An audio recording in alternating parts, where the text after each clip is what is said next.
Proactivity is one of those words that gets said a lot by managers, but is rarely explained in any real detail.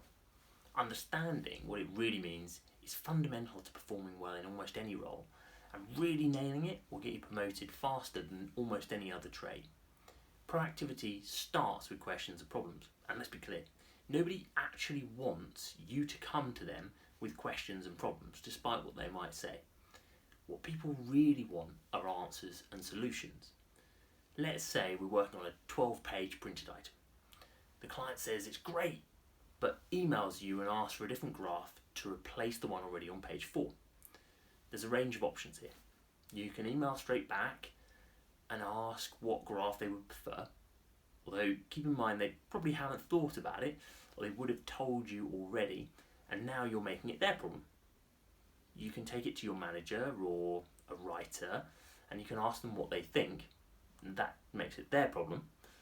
Or you can read the document as if you were the end audience, see if you can understand why the current graph might not be working perfectly, look at the references to see if there are other obvious options, and see if you find some potential solutions before talking to anyone.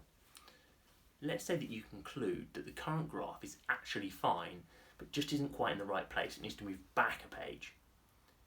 By all means have that as an option.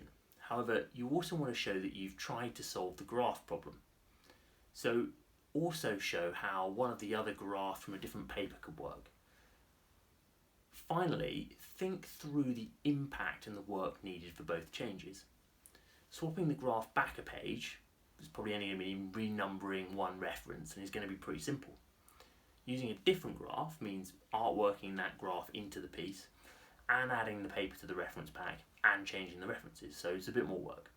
But once you're happy, you have a good set of solutions with the time impact to make them, you can take them to your manager or your client and ask them what they think. Worst, they're going to hate both solutions. However, if they don't like them, it's very likely that they'll take the time to explain why and work through a new solution with you. All great for your development, all great for the project, and all great for the quality and speed that you can do the end deliverable in.